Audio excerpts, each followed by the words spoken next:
discuss the following topic: water, impurities, different type of impurities and different method of removing impurities. Water, सभी plants and animal को जीवित रहने के लिए water की आवश्यकता होती है।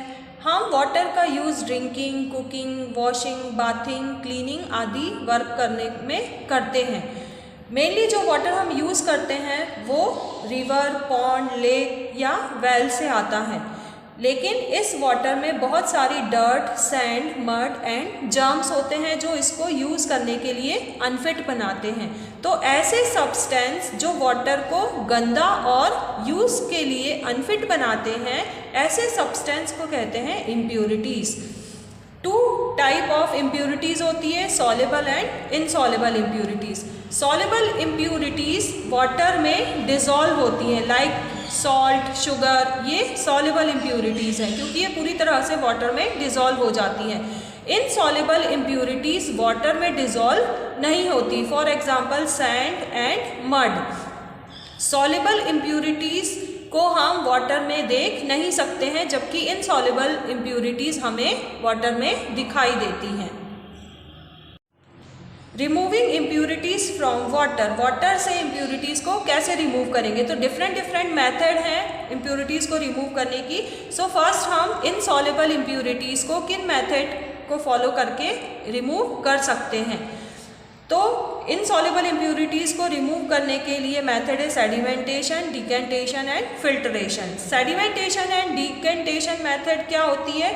इसमें इनसॉल्युबल वाटर को कुछ टाइम के लिए रेस्ट करने के लिए बिना डिस्टर्ब किए रख दिया जाता है। कुछ टाइम के बाद जितनी भी इनसॉल्युबल इम्प्यूरिटीज़ हैं वो उस कंटेनर के बॉटम में जाकर कलेक्ट हो जाती है। इस इम्प्यूरिटीज़ को जो बॉटम में कलेक्ट हुई है इसे कहते हैं सेडिमेंट, और इस पूरी प्रोसेस को कहते हैं सेडिमेंटेशन।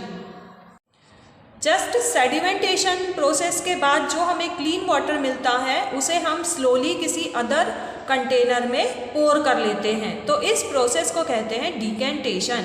सेडिमेंटेशन प्रोसेस को और ज़्यादा इम्प्रूव करने के लिए कई बार उसमें कुछ केमिकल ऐड कर दिए जाते हैं, लाइक एलम, फिटकरी। तो जो केमिकल ऐड करने की प्रोसेस होती है इसे कहते हैं लोडिंग। एलम के पार्टिकल इम्प्यूरिटीज़ को अपने आप में अटैच कर लेते हैं, जिसके कारण वो हैवी हो जाते हैं और क्विकली बॉटम में जाकर सेटल हो जाते हैं। नेक्स्ट मेथड है फिल्ट्रेशन। इस प्रोसेस में जो लिक्विड होता है वो फिल्टर पेपर से होकर गुजरता है। तो यहाँ हम सैंड और वाटर के मिक्सचर को फिल्टर करेंगे। तो इसके लिए हमें एक फिल्टर पेपर को फोल्ड करना है, उसका कोन बनाकर, और इस कोन को एक फनल के अंदर रख देंगे। फनल को कॉनिकल फ्लास्क में रख देंगे। इसके बाद इम्प्योर वाटर को हम धीरे धीरे, जिसमें कि सैंड है, धीरे धीरे फनल में पोर करेंगे। तो हम क्या देखते हैं कि जो वाटर है वो धीरे धीरे बूंद बूंद करके नीचे फ्लास्क में कलेक्ट हो रहा है और जो सैंड है वो फिल्टर पेपर पे ही रह जाती है।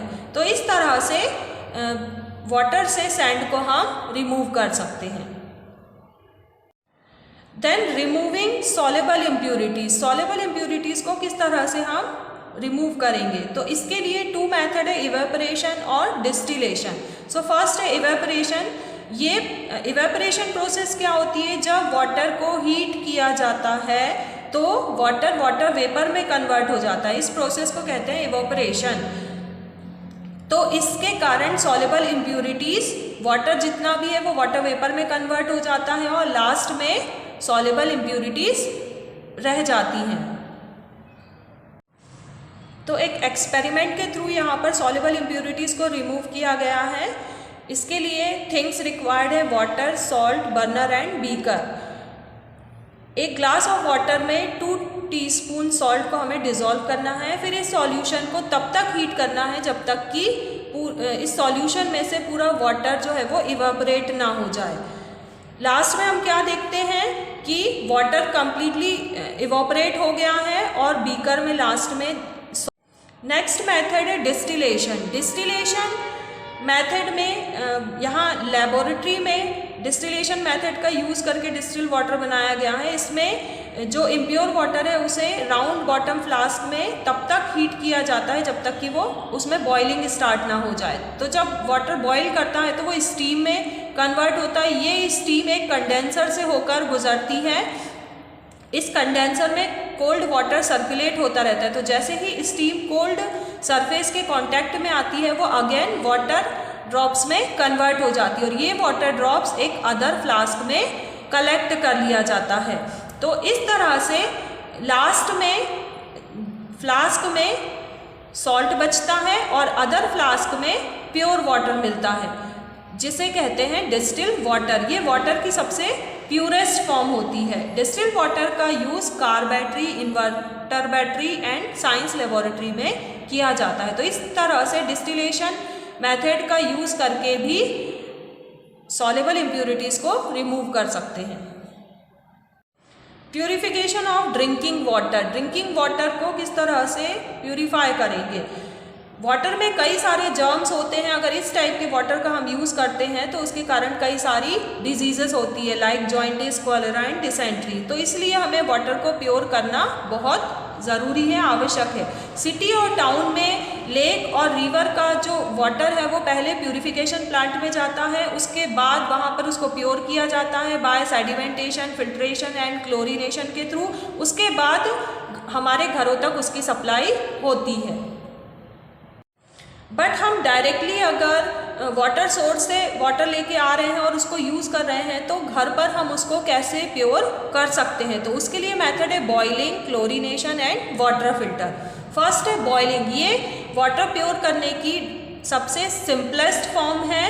इसमें वाटर को 10 मिनट तक बॉईल किया जाता है जिससे उसमें प्रेजेंट जर्म्स जो हैं वो किल हो जाते हैं। फिर इस बॉइल्ड वाटर को क्लीन क्लॉथ के पीस से फिल्टर कर लिया जाता है, छान लिया जाता है और इसको किसी साफ कंटेनर में ढककर स्टोर कर लिया जाता है। नेक्स्ट मेथड है क्लोरीनेशन। वाटर में क्लोरीन ऐड करने की प्रोसेस को ही कहते हैं क्लोरीनेशन। क्लोरीन की टैबलेट मार्केट में आसानी से मिल जाती है। क्लोरीन भी वाटर में प्रेजेंट जर्म्स को किल करता है और हमारे लिए वाटर को सेफ बनाता है फॉर ड्रिंकिंग। थर्ड है वाटर फिल्टर। या तो हम वाटर फिल्टर का यूज़ करके भी घर पर ही वाटर को प्योर कर सकते हैं। So conclusion of part 2, water. Water हमारे डेली एक्टिविटी के लिए भी बहुत ज़रूरी